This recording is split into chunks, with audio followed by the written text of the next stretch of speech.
Disclaimer. Before we get into it, everything you hear on this show is based on real experience, real deals, real decisions, real outcomes. But it is not advice for your situation. Real estate and investment decisions carry risk. What worked for us may not work for you. Talk to your attorney, your CPA, your financial advisor. Know your numbers before you move. Now let's get into it. Today, we're meeting with Brett Chotkevys, and he's the founder and CEO of an assisted living mansion and co-founder of Platinum Resort Assisted Living and Memory Care. So Brett has built a luxury residential assisted living platform that combines real estate development, operational excellence, and senior care. So through his work, he's helping entrepreneurs create scalable and profitable assisted living businesses while raising the standard of care across the industry. And so, Brett, super excited to have you here. Welcome to the show. Awesome, man. I'm glad to be able to be here and chit chat with you.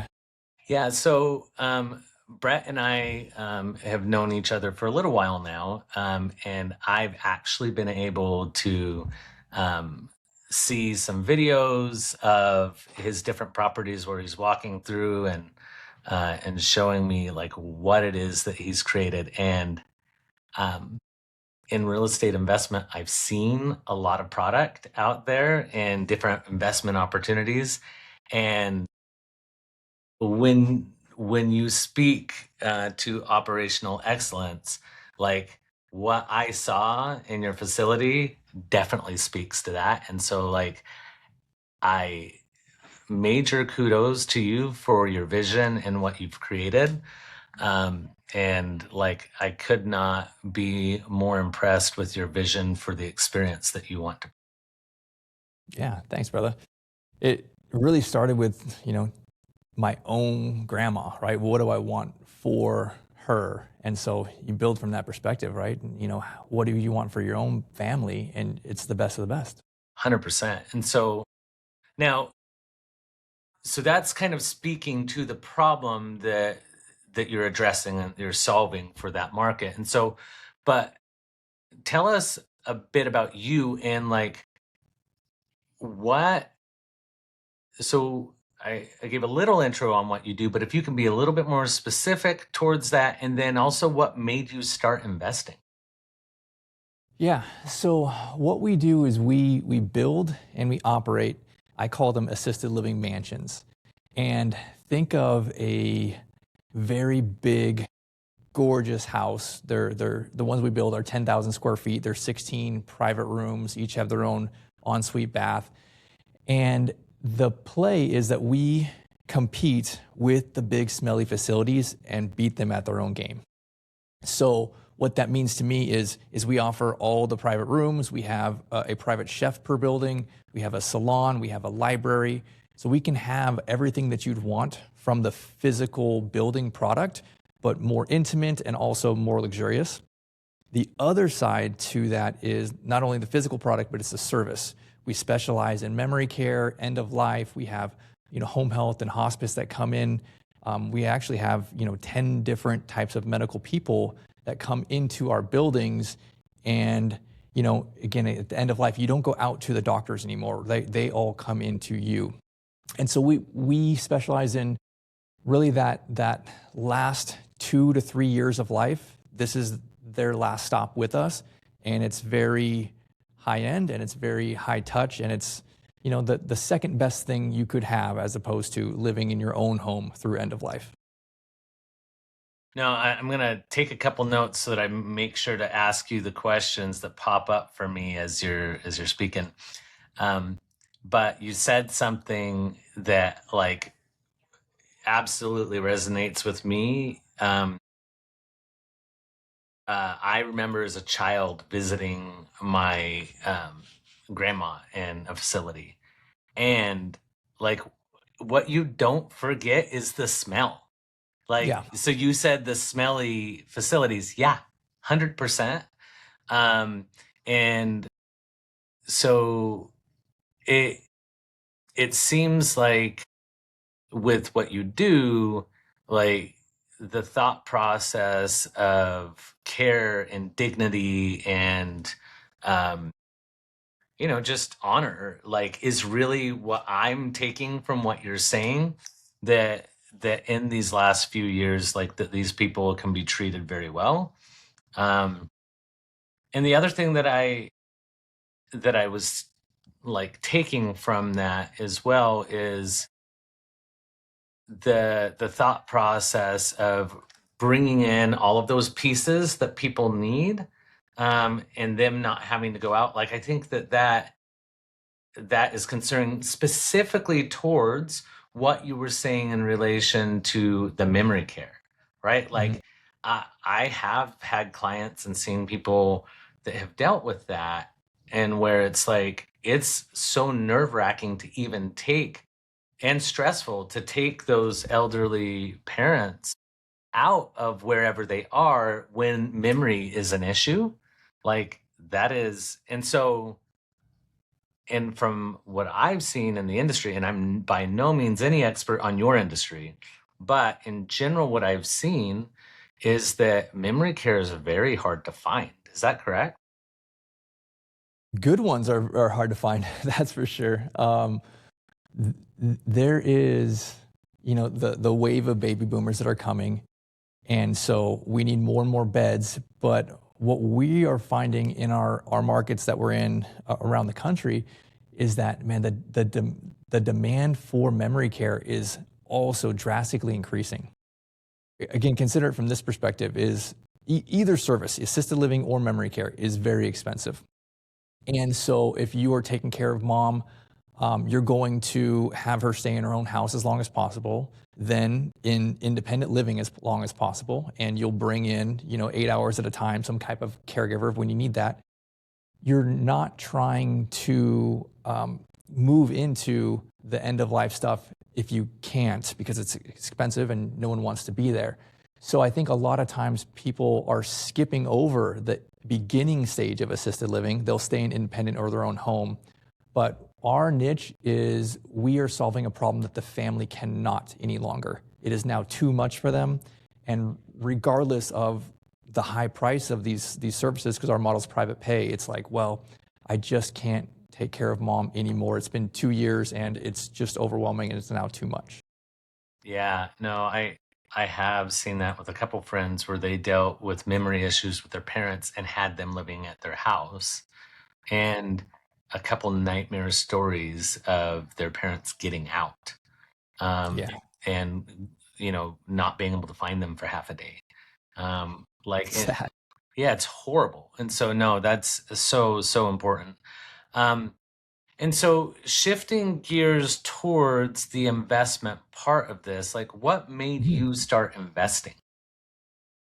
I started first and foremost in fix and flip, and did fix and flip and then rentals for about 10 years.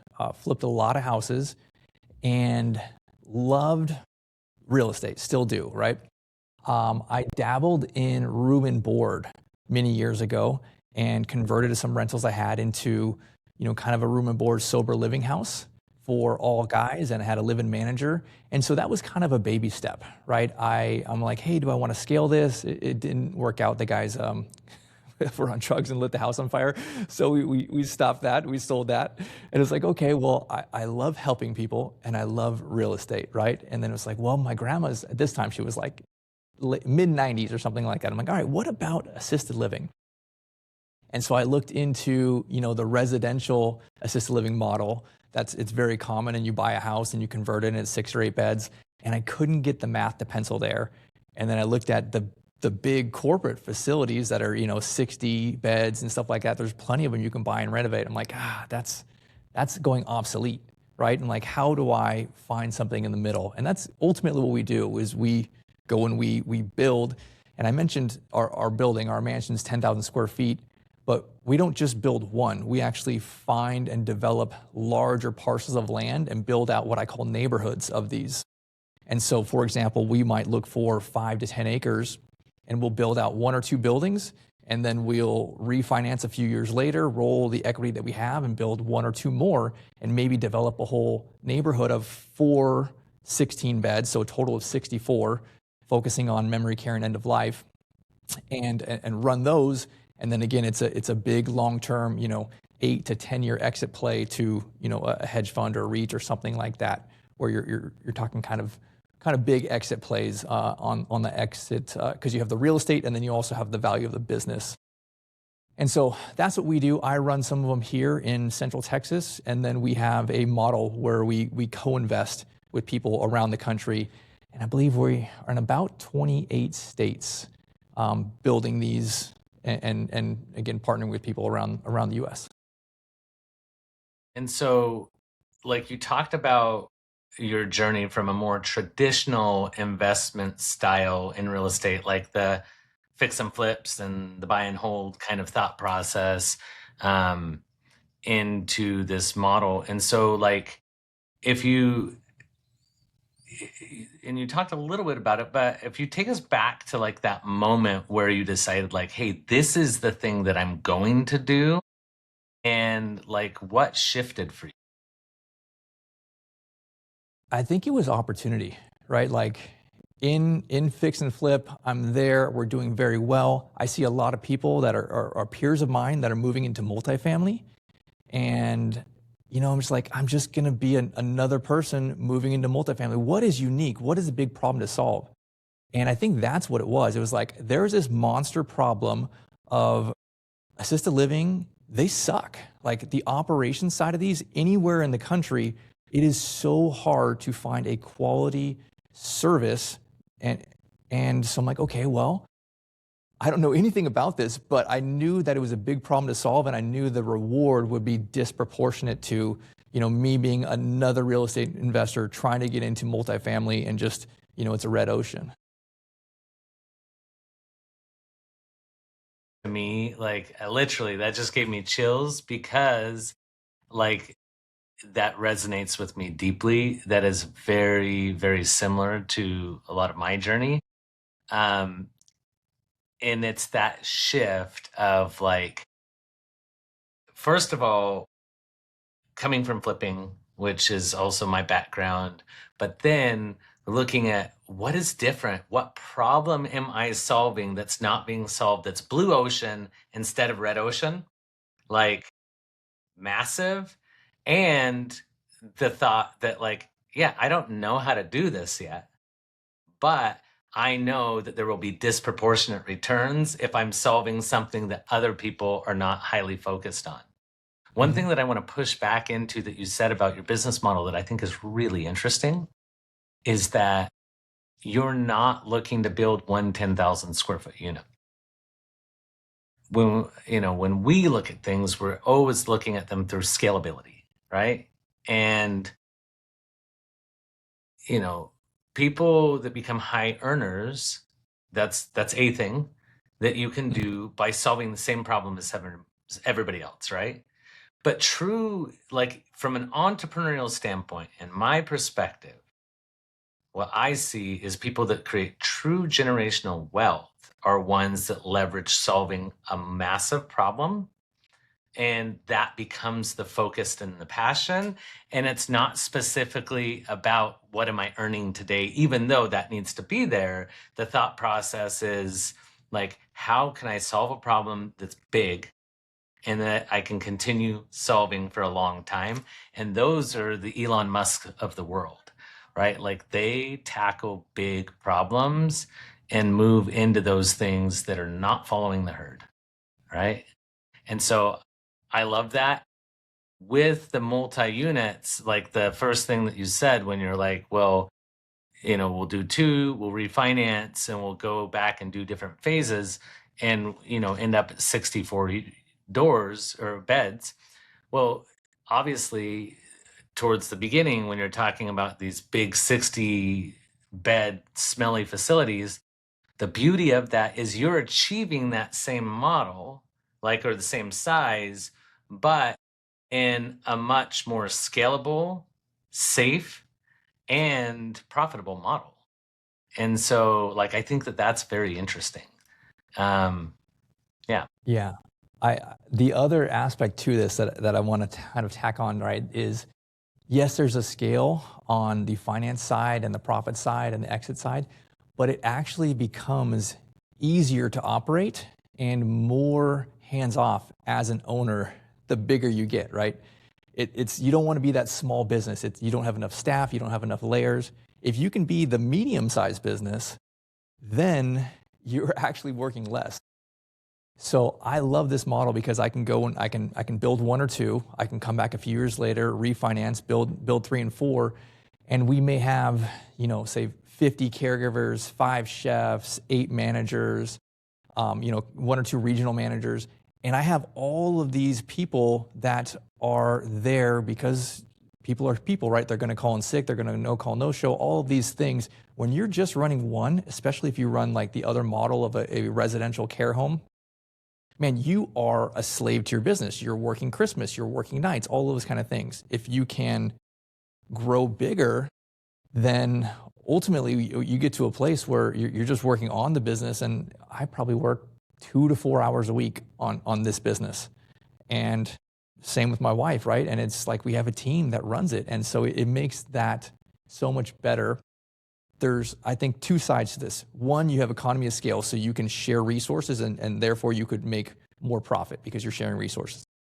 The push and pull to that is you could take those same resources and not push for profit, which is what I do. I'll cut some of my take home to have more freedom, more layers, more higher paid management, and ultimately get to the place where it's like, I'm got this very chill and it's on cruise control.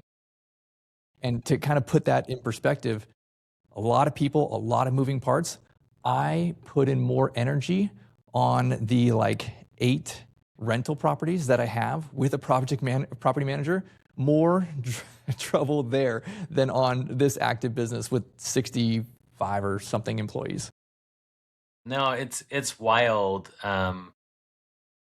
It's wild how that works and how it shifts. And I think that your thought process enters into the ultimate scalable model, where it is that instead of continuing to trade profits for more luxury in life, like you put it into additional people to continue to build the system.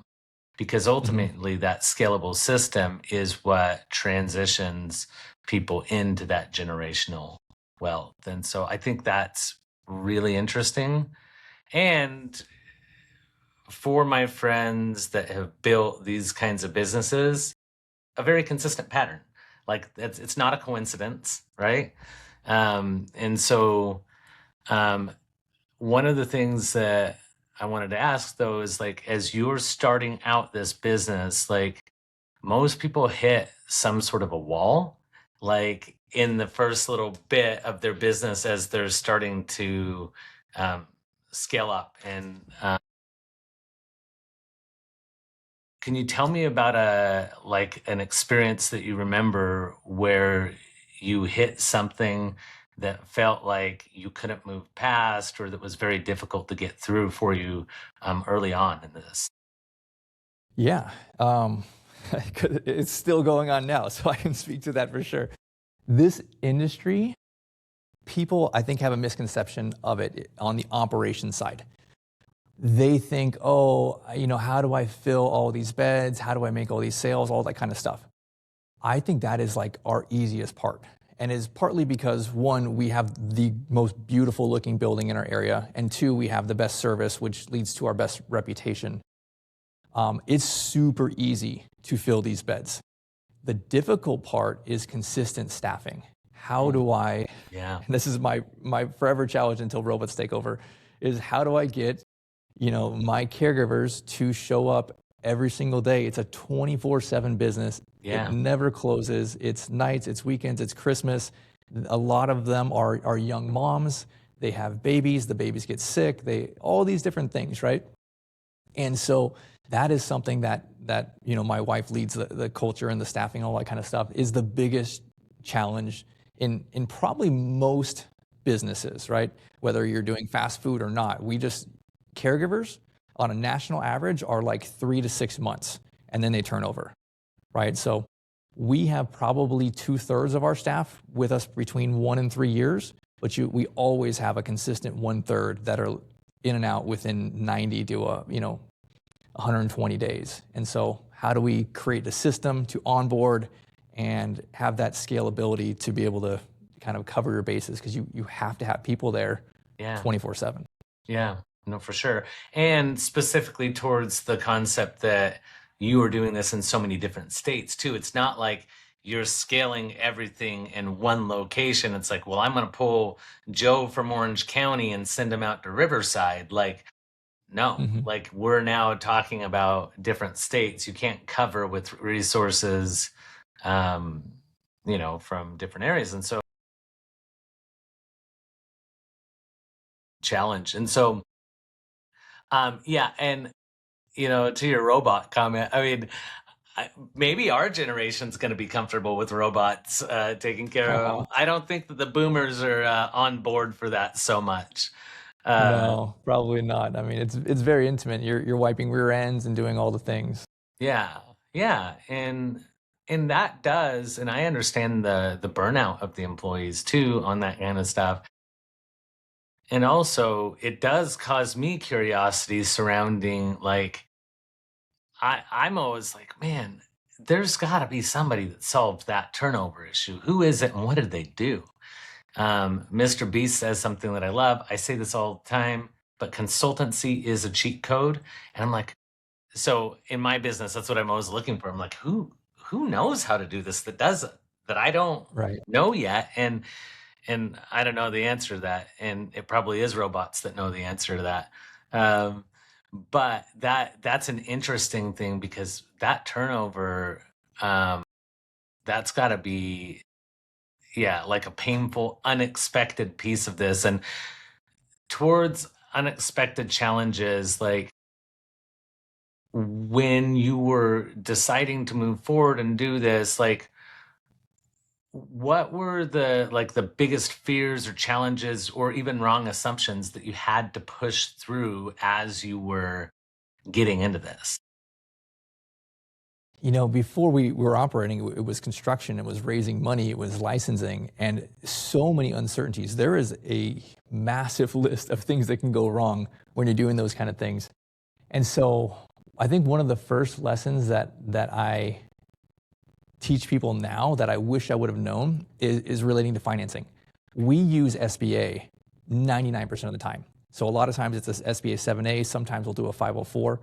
But when I first did my first one in 2019, I was totally unaware of this, that SBA can fund the land, the construction, the working capital, pre-marketing salaries, OCRAP money, all of those kind of things, right? Up to 90%. I raised all private money on that. I raised, way over $1 million to do that. I had to sell my rental properties to, cover change orders and things like that. Like I just didn't know what I didn't know about funding. And now I think it's part of our path, right? We'll come in with an SBA loan, have a 36-month prepayment penalty, build equity, and then we'll roll that. And now with the new changes of the 10 million on SBA, doing 504 and 7A behind that, like you can develop these big projects in big neighborhoods.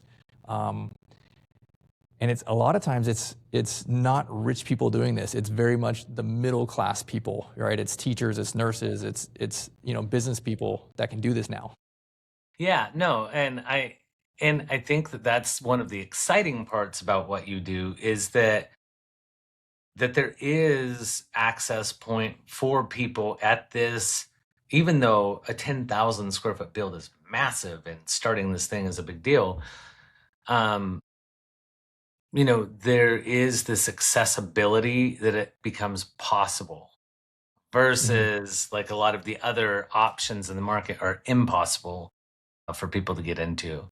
And so now we've talked about some like the early challenges and points of constraint that you faced. My question is like, how did you build your confidence as an investor, and what steps helped you go from feeling like a novice to feeling in control? Yeah.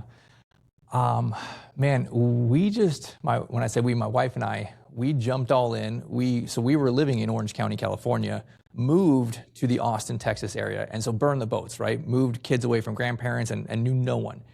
And then it became, all right, we're going to do our first one. We, built it in 2019, opened in 2020, just in time for COVID to start. Went through the crap show of COVID, and we were there in the weeds. And I think that built so much confidence because I couldn't even get staff to show up. I couldn't even hire staff, during COVID and post COVID. They'd be sick and then they're gone for weeks at a time. So me and my wife are literally doing it. I was the chef for, a lot of this time. And so I was just thrown into the fire, and this was our first one. And so we just, within 6 to 9 hard months, knew every little detail about it because we were working not the owner positions or the manager positions, we were working all the positions. And so it was like, okay, well, we know everything now, and this is great. And then COVID happened and stopped, and then the government stopped giving away money for free to everybody. So then people came back to work, and Yeah. then it was like, okay, now he can be the owner again. And then Yeah. we're like, okay, cool, we can scale. I love it. Yeah. Well, and I think that there's so much value in being in the weeds, right? Like that Mhm. thought process is massive. And I feel like it's something that I see a lot of people that they want to skip that part. Mhm. And it's like, oh, I can just invest in this thing and and I don't have to know anything about it. Like, okay, like maybe that works for somebody, but the people that I know that have been very successful got their hands dirty at the beginning, you know? And Mhm. so it's funny now, like in my business, when people are asking me stuff about construction or what something should cost, like I have a very good context, but also I have now somebody else, a business partner that runs that part of our business and has for years. And so I can give you 3 year ago pricing like nobody's business, right? But Right. and I can tell you what something's gonna rent for based off of my rent rolls that are coming in, but like how to setting the pricing on the rents, like all of those different things, I'm just not involved in that part of the business anymore. But I was there in its creation. Like I Mhm. was the one that was bidding the jobs. I was the one that was setting the rents on every property and then helped develop that process and procedure. And so I do think that from very successful businesses that that's an important part of the process uh, that may have felt like such a burden at the beginning, but actually was the godsend that really helped you to have the context as you grew things. Um, that I think that is just so invaluable. Um, Yeah, so, you can't skip the pain and jump to success, right? No in amount of money, invest or anything, like you got to go through school hard knocks. 100%. And with consultancy, like you can avoid a lot of the hard knocks, but you're still going to get hit, right? Like it's like you put on the gear, but that doesn't mean it still doesn't hurt and you don't get knocked down. And so, like, um, so that is something that is not lost on me. And also, Biggie Smalls said it best: more money, more problems, right? Right. Like, and so there what I think is interesting from most of the people that I know that have created larger businesses is the real thought process is that you go from the person that, somebody not showing up ruins your day, right? Like you go from that person and dealing with those small stresses to the person that is able to deal with 20 people not showing up and having built a system that all of these things are coordinated and you don't even miss a beat because you've grown yourself to the point that that's acceptable to you and that's part of the process. And so it's really like building that resiliency and context and understanding um, through building you, right? And so I think that that's so important in that conversation about avoiding the pain. Pain's always going to exist, how much you let it affect you. and what you make it mean for your growth is a completely different thing. So I think that one of the things, we've talked about a lot of the challenges and, who the people are that are coming in, access this opportunity. But say for somebody that has a building or two, like, what's one piece of advice that you would give to somebody like Flipper, successful already? Like, you were already making money, so you were already a high earner. So what is the shift, the one piece of advice that you would give to somebody in transitioning from just being high earner to generational wealth, like creating that larger opportunity? Well, I think back to when I was in that spot and we were flipping a good amount of houses in Bakersfield, California. And I was a high earner and I kept some of that money in some of those properties for rentals, right? And hit a decent amount of rentals. But it wasn't like, I still wanted bigger. I still wanted more. I wanted to build substantial wealth. And so I remember that position and thinking, if I can build one big deal a year, right, then I can get to, multi-millions and all that kind of stuff. I now, having fast forward to what we do now and how we scale these kind of things, I would say this is the model to consider, right? Interest rates and availability of deals and all that kind of stuff is really, really tough in most niches in real estate investing. Where we're at with assisted living, like, we are just seeing the front of this. There's so many people that need this care.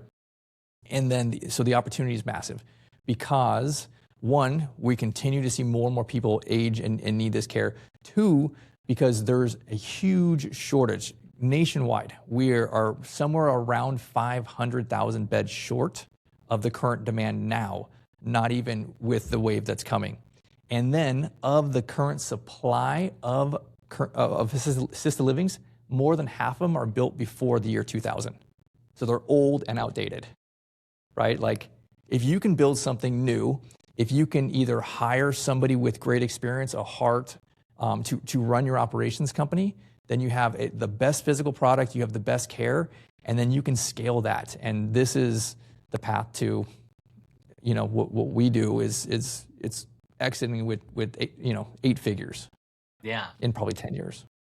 Yeah. And I think that there's so many things that you just said there that resonated with me, and things that I recognize in commonality with what we do. And how many beds short we are. Like, how blue ocean this opportunity is in relation to what product exists in the market, right? Mm-hmm. And you mentioned like a couple of the pitfalls that if you want to invest and create wealth in the other more traditional multifamily or whatever ways, like interest rates and like all of these other different factors that you've got to consider that to make the deals work and the right kind of deal, all of that is it's the noise, right? Mm-hmm. Like, and if you're big family office and you can take a relatively small margin per deal and have high leverage, great. But you talked about how this opportunity pushes into something that's not there in the market. It is scalable and there's real exit opportunity. So those, I think, are common factors. And it's back to that thought process of not just blue ocean or early adaptation, but it's how many times can you do it? And I like the fact that what you were saying is, like, if you could do like one deal a year, then you would be wildly successful. And that's great. But because of the way that you have looked at and continued to expand your vision of the opportunity, Mm-hmm. like, it's created different thoughts for you where now you're thinking well above where you started, right? And so now you're doing a lot more than one at a time. Even if you're partnering in those, regardless, you're doing lots of them at a time. And so that shift in what wild success looked like, or success looked like, I think is also just a really important part of people that truly build these companies that do achieve generational wealth. It's the shift in mindset through the process. Absolutely. The other thing I would kind of add to this is, you know, there's also a harder path for too big and too small, meaning too big being big corporate and REITs and all those kind of stuff. They can't go and build with the focus that we do with end of life and memory care, which is the highest margin. They go and they'll build a 4-story building with 150 beds that are independent, 60 that are assisted living, and 20 that are memory care. And those margins are not even close to the margins that we can get, because most of it is independent living. And then you have people that are too small, right? Can't afford these kind of things. They stay on the sidelines or can't do it.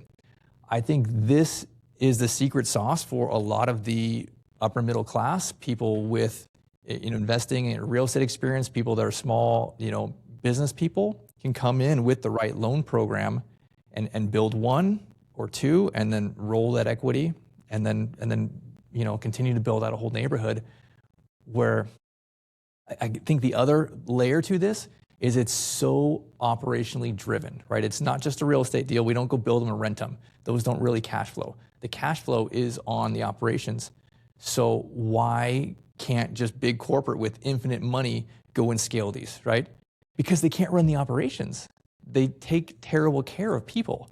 And so I see a lot of success with husband and wife teams that have different skills that can come in, build it, and then run the team, run the culture. You don't necessarily have to have the medical experience, but you can lead the team and really give a dang about these people, and then it all rolls downhill from there. Yeah, I mean, I think it sounds like it's the best of both worlds, which is one of the things that really hits for me as well with what we do. Is like there is lots of altruism to what you do, like Mm-hmm. giving people dignity, in both sides of this, right? Like the people that are receiving care, but then also the people that are building these facilities, like they get to show that altruism and kindness to the people that they work with and take care of them well, but then also that brings benefit to their lives, and they get to imagine out of their lives what they want it to be. And so if you bring in these emotionally intelligent people to run these operations, yeah, like the scale is awesome, and it brings a lot of good into the world. And Mm-hmm. like for us, we build middle housing. Like we're building this workforce housing that's been ignored.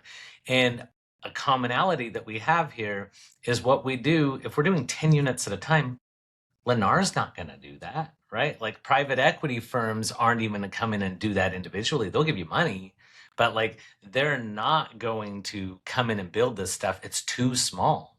But when you aggregate them, it's very scalable. And then that is something that's interesting, but it's also outside of like that flipper profile. And I think what you are doing fits that same kind of middle ground, where it's like it's a big investment and you need a real person that's interested and involved. But Joe Blow off of the street is not going to come in and do this as a side hack, knowing nothing, and be your real competition. And so that middle market that is able to scale, I think, is just massive.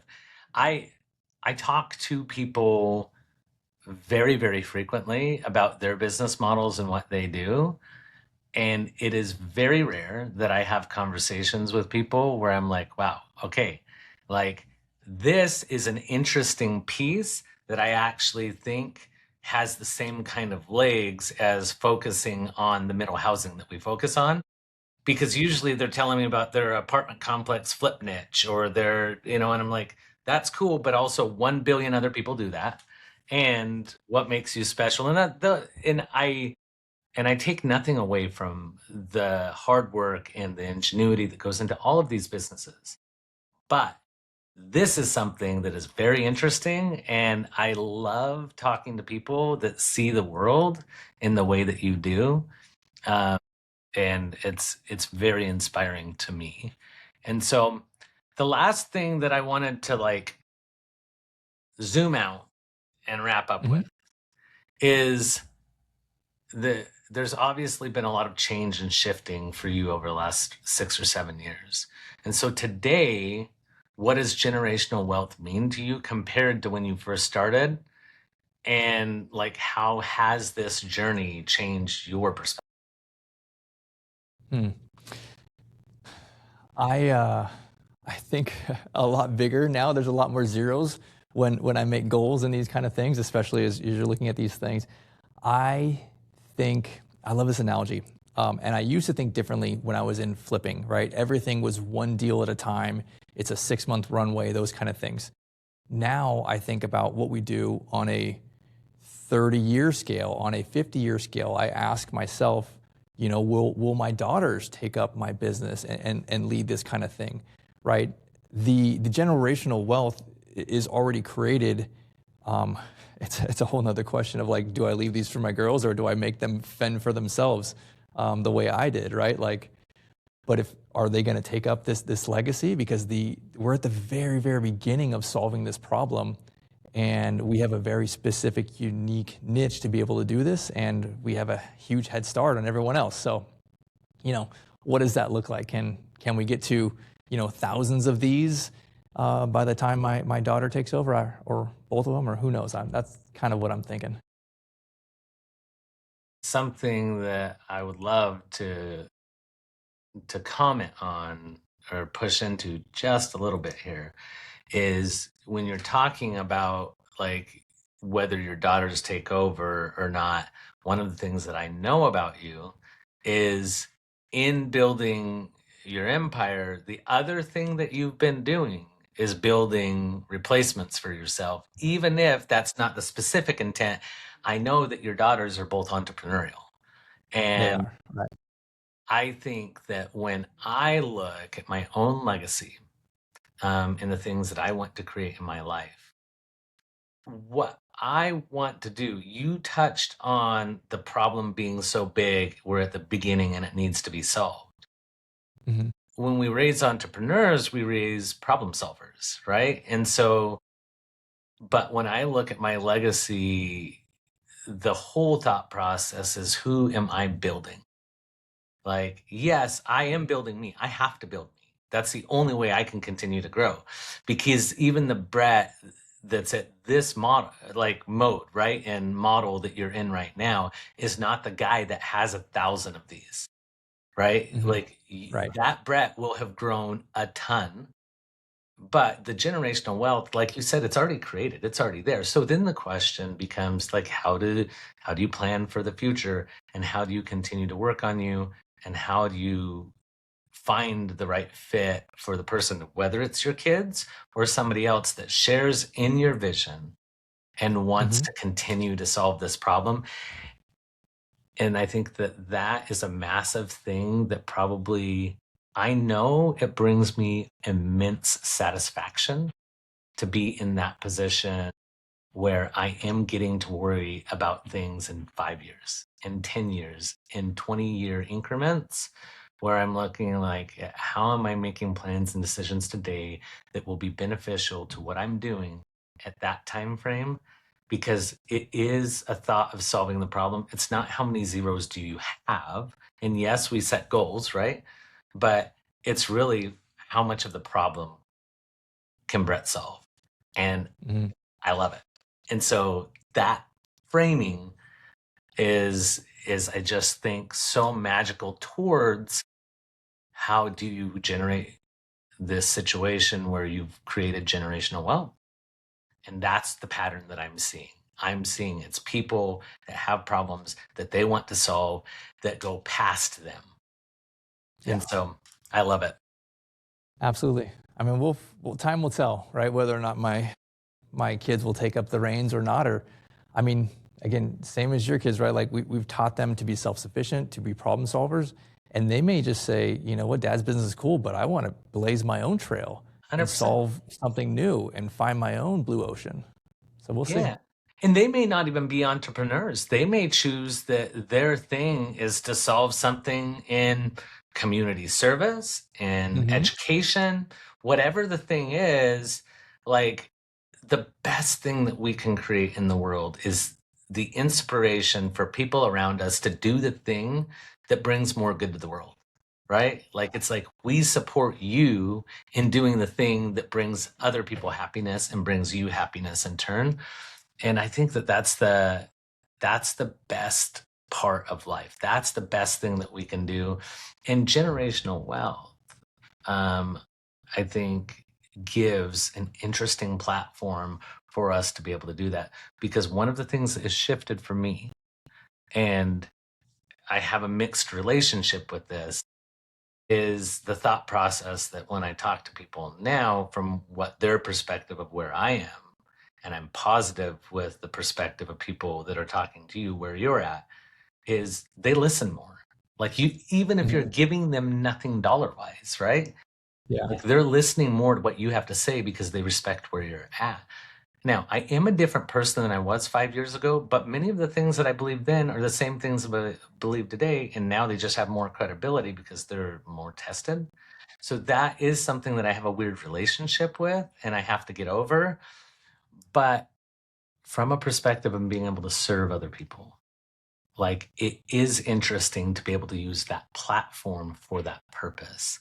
Like, I get to bless more people's life because they're giving more credibility to something that I'm saying, and that it could have a positive impact and change on the world and on their life. And so I do think that that's something in building your empire that really is something that I know you do understand and appreciate, but also I think we're going to get to continue to see you iterate in that over the next 10 years and have even larger impact.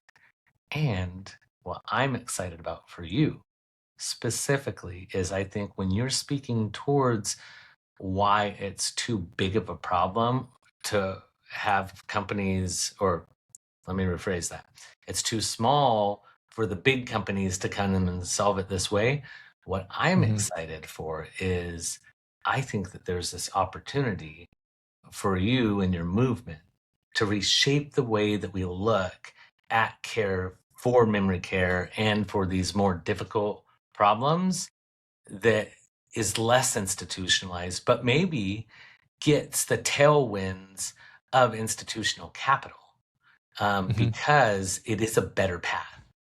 It is a more holistic, community-driven, entrepreneur-driven way to solve the problem that really dives deeper into what I think AI and all of these things push into, which is this thought process of disconnection.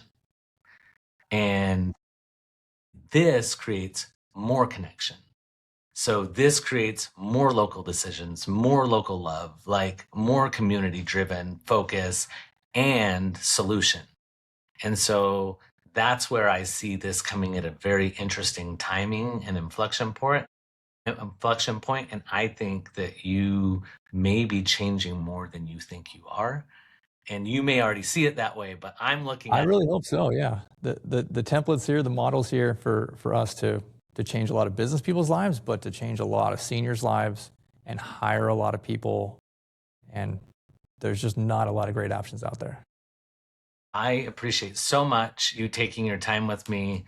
And I know, that you have so much going on, but your wisdom in sharing like how you've taken this journey is so important to so many people. So for those people that what you've said resonated with them and they're interested in exploring how they could potentially do something like this, what's the best place for them to connect with you? I would point them to two things. My podcast, one, Assisted Living Investing. And you can find that on podcast apps or on YouTube. And then our website is Assisted Living Mansion. And so you can jump on there. There is a bunch of free resources. You can learn about the niche, what the opportunity is like. You can chat with some people on our team and ask them about, hey, I'm in this market. Is this a good market? What's the metrics like? All of that kind of stuff. And see, right, is this the right place? Is this the right timing for you to do something like this? Yeah. Awesome. Well, thank you so much, Brett. Yeah, Jared, awesome. Yeah, we'll connect with you again in the future, and I'm looking forward to seeing where you're at in the next few years. One last thing before you go. This show covers real estate development, middle housing, and investment strategy. All of it is based on real experience. None of it is personalized advice. Every deal, every market, every capital structure is different. Consult a licensed professional before making any financial or investment decision. Real estate investing involves risk, including loss of capital. We share what we know. You decide what to do with it. See you on next episode.